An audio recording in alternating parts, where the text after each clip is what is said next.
¿Qué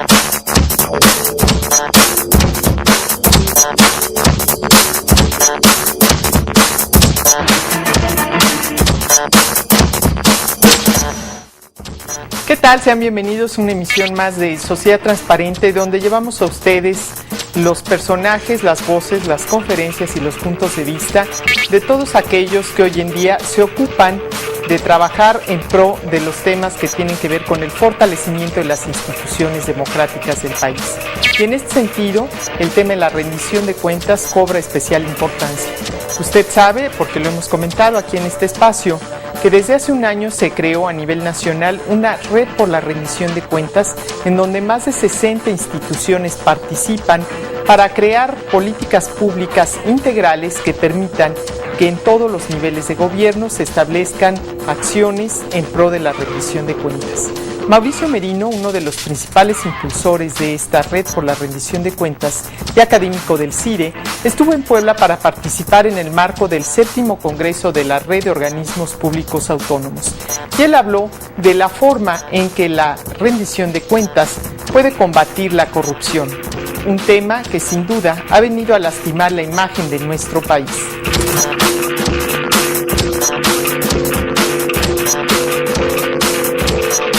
El proceso de cambios que ha vivido México en los últimos años ha sido sin duda un proceso de cambios muy profundo, pero que se ha concentrado básicamente en las cuestiones electorales.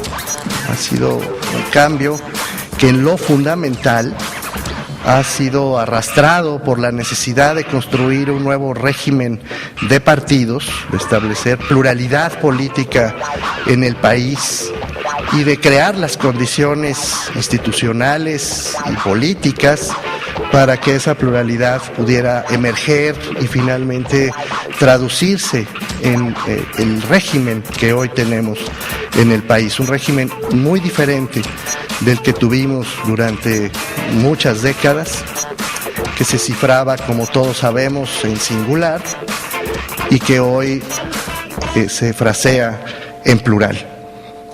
Ha sido un cambio de fondo que ha afectado, sin embargo, casi todas las áreas de nuestra convivencia. El problema es que este enorme cambio político que ha vivido el país en los últimos años no se ha acompañado de cambios de igual magnitud y en la misma dirección para que el ejercicio de la autoridad también sea un ejercicio democrático. Es decir, hemos construido un régimen plural de partidos, pero todavía no hemos conseguido establecer una democracia de todos los días, si me permiten frasearlo así. Es decir, no hemos conseguido que quienes ascienden a los cargos públicos a través de las elecciones y quienes ocupan cargos públicos a través de las designaciones, efectivamente se vean en un entorno de compromiso suficiente como para acompasar su labor cotidiana con la forma en que llegaron a esos puestos. De tal manera que en un amplio sector de la sociedad ha acabado por confundirse la democracia con las elecciones. Y ha acabado por creerse que democracia significa solamente reparto del poder, cuando que la democracia es el ejercicio democrático de la autoridad, el ejercicio de la autoridad puesto frente a los ciudadanos y para los ciudadanos, para la sociedad en su conjunto. De manera que en estos años hemos visto esta dualidad de nuestro régimen político que desconcierta, que ofende, que desencanta a una buena parte de nuestra sociedad, porque se piensa que el problema incluso es la propia democracia y no se acaba de entender que el problema está en este otro paso hacia el ejercicio cotidiano democrático de la autoridad política. El segundo asunto vinculado con esto es que las consecuencias de haber dejado esta tarea pendiente para el país son gravísimas. Hoy, para nadie es un secreto que uno de los principales problemas de percepción pública en el país es la corrupción. La gente en todas las encuestas y de manera sistemática coloca la corrupción como uno de los principales problemas de México al lado y a veces incluso, según la encuesta que se revise, por encima de los problemas de seguridad. La corrupción es percibida por la sociedad y sufrida por la sociedad también de una manera directa en términos de costos económicos agregados. Se han hecho distintos estudios en estos últimos años para tratar de ponerle cifras a este fenómeno que varían, pero que en todo caso son siempre cifras multimillonarias. Recientemente el propio gobierno federal hablaba a través de la Secretaría de la Función Pública de pérdidas de más de 120,000 millones de pesos en cada año solo por el dinero que se pierde durante los procesos de adquisiciones. Los datos que manejan las organizaciones empresariales duplican esta cifra. Y eso solo en uno de los ámbitos específicos de la administración pública. En otros, organismos como Transparencia Mexicana ha venido no solo documentando cómo la percepción sobre la corrupción en México se ha estancado en realidad, no prosperamos para bien en esta percepción, sino que además ha venido documentando cuánto paga la gente cada vez que debe entrar a la cadena de corrupción, volverse cómplice de la cadena de corrupción y cuánto le cuesta esto a la economía del país. Y de nuevo las cifras superan los 150,000 millones de pesos al año por lo menos. Tenemos un problema serio con la corrupción porque además esta se deriva no solo de no haber completado la tarea de la construcción democrática, sino porque al no haberlo hecho se ha facilitado la captura de los puestos públicos, que son a veces francamente repartidos como patrimonio privado de los gobernantes, y hemos omitido la tarea de construir verdaderos servicios profesionales de carrera en todo el país. Se ha omitido también la importancia de construir sistemas de gestión pública suficientes para que todo el mundo sepa desde un principio en qué se va a gastar su dinero y qué resultados puede esperar de ese gasto y en qué tiempo debe esperarlos.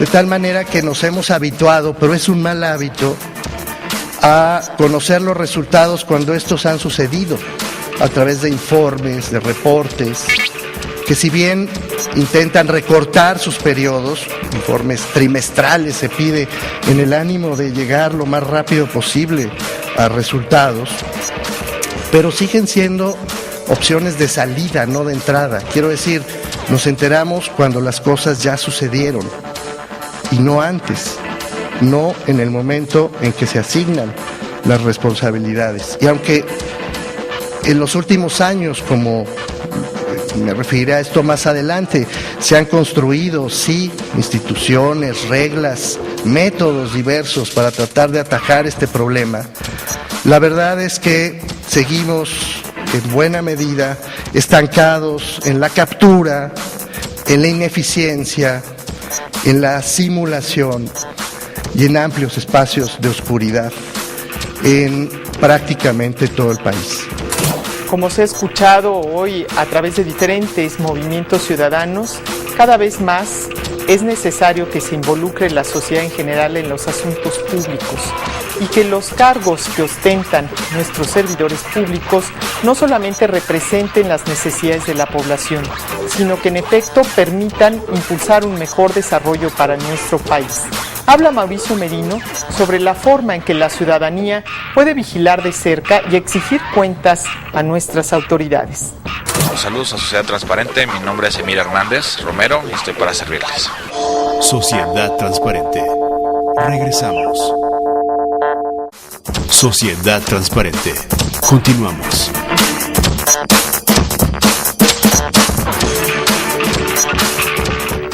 Muchas gracias por continuar con nosotros. Estamos presentando a usted la conferencia magistral de Mauricio Merino, investigador del CIDE. En esta ocasión, Mauricio Merino abordó la preocupación generalizada que existe entre los servidores públicos de cómo los temas de la transparencia pueden afectar quizá en la imagen de los gobiernos, viendo esto como un obstáculo y no como una oportunidad de legitimar sus acciones y de establecer una relación más cercana con la población. Escuchemos la participación de Mauricio Merino.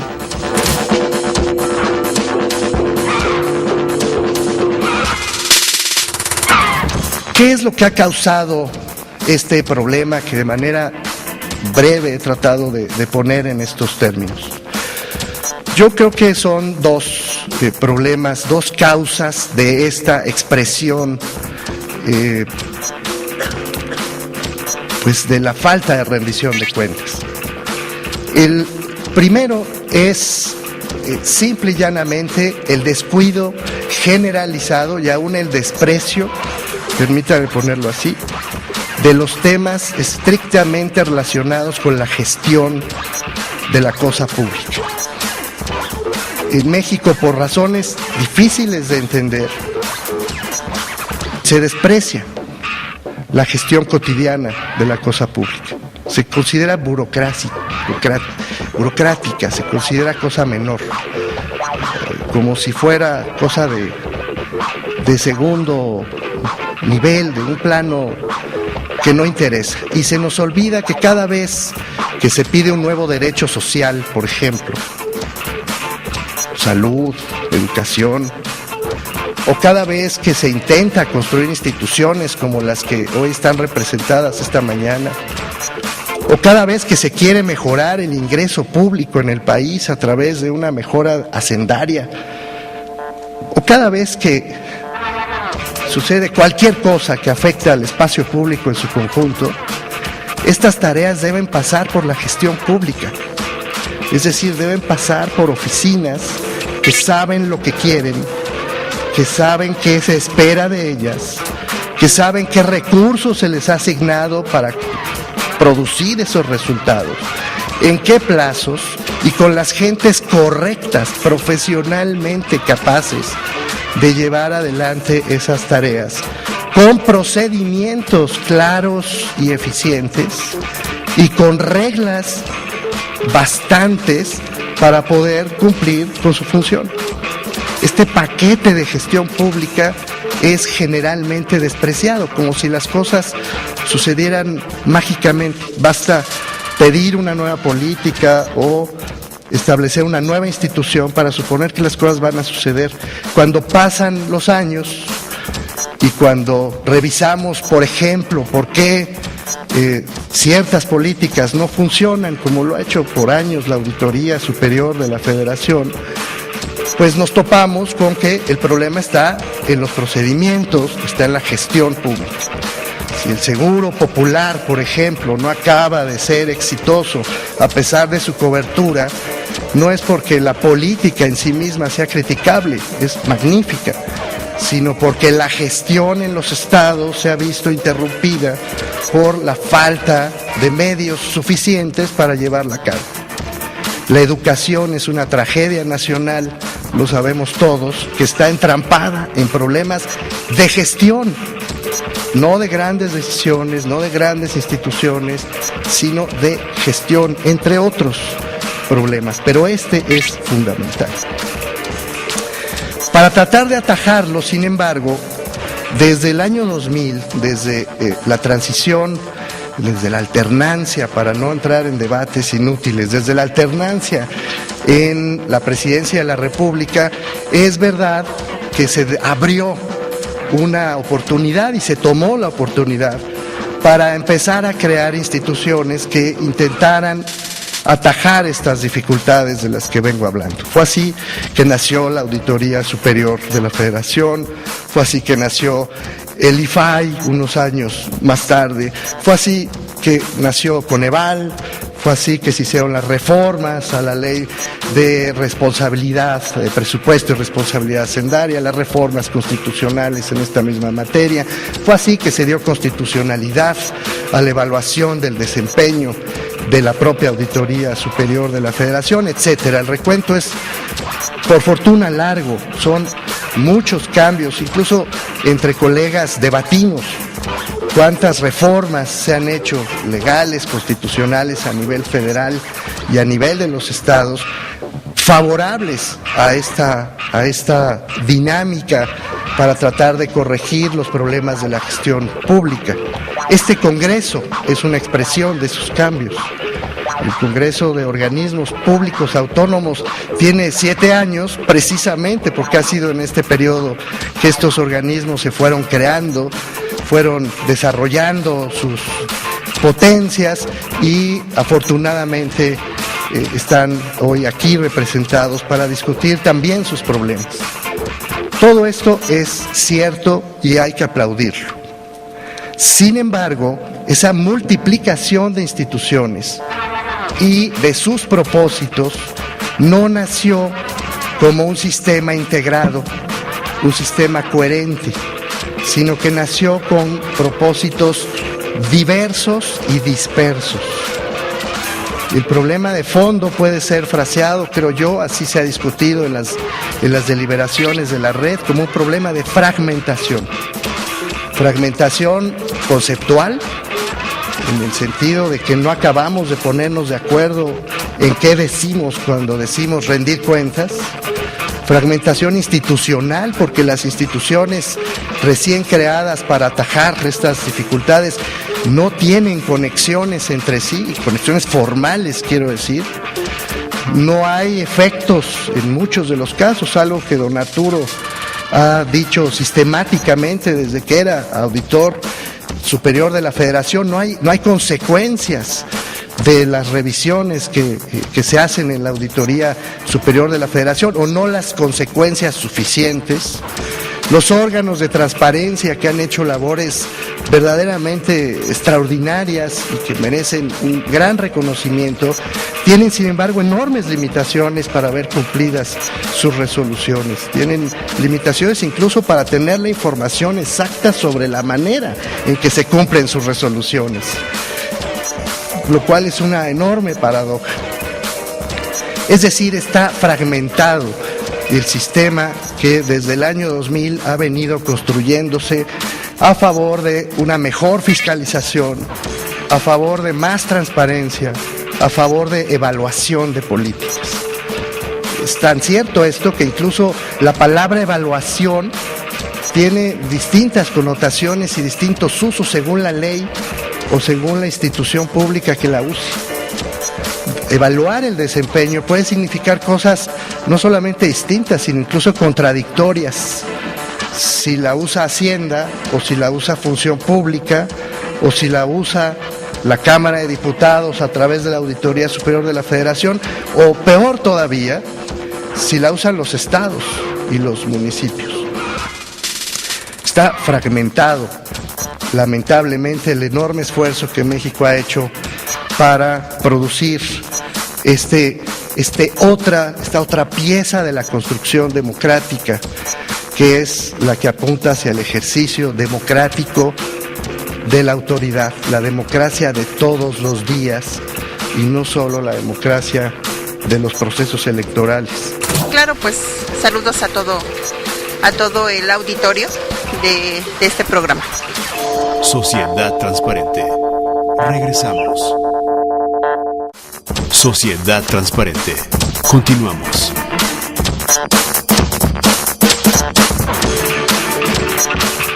Queremos invitarlo para que si usted tiene alguna inquietud o desea saber más acerca de estos temas, alguna capacitación, orientación para preguntarle al gobierno, acuda con nosotros en la Comisión de Acceso a la Información Pública. Estamos para servirle.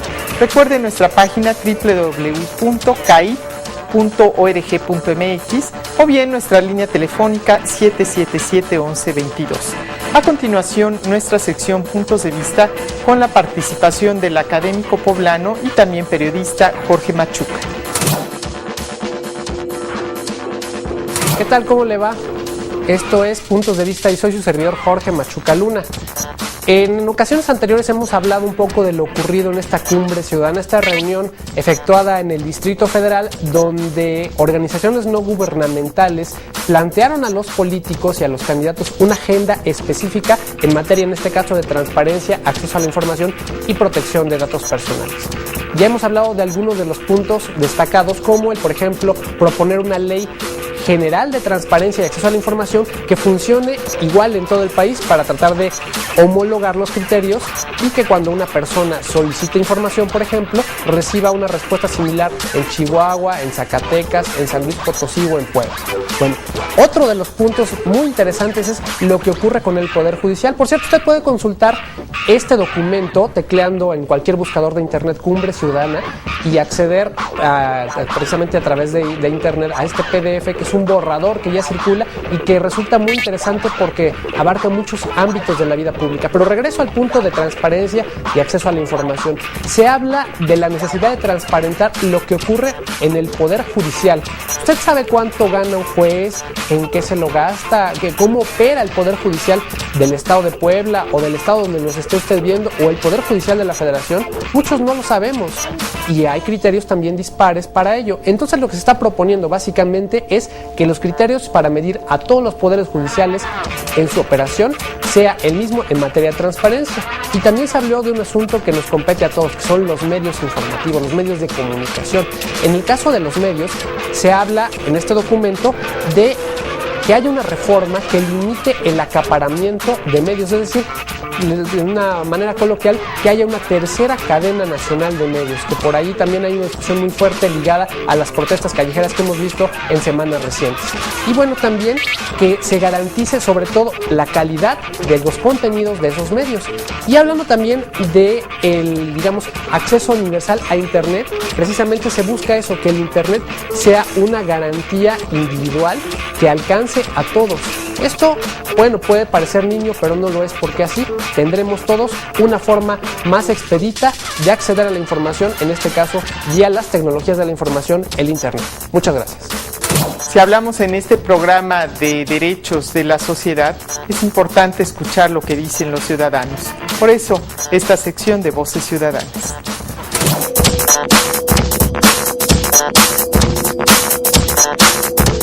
¿Qué tal? Soy Teresa Carmona y hoy vamos a ver el punto de vista de la gente en Voces Ciudadanas. Así que pues, mejora aprovechamiento de los alumnos, podrían tener mejor profesores más preparados y pues mejor calidad en cuanto a las carreras, ¿no? Corrupción, ¿no? Podría ser la corrupción, que no hay corrupción, inclusive con los profesores, que sea todo claro, ¿no? Y que no haya ningún problema, ¿no? O sea, sobre todo que los alumnos pues se sientan confiados, ¿no? La transparencia de los ciudadanos pues te daría mucho, ¿cómo se puede decir? Pues te daría más posibilidades de saber cómo se maneja el mundo y qué posibilidades tienes de salir después de una universidad, qué posibilidades tienes de trabajo. Muchas gracias por habernos acompañado en este programa. Estamos en la Comisión de Acceso a la Información Pública para servirle. Te quiero invitar también a que me escriba a mi correo electrónico blanca.ibarra@kai.org.mx. Lo espero la próxima semana.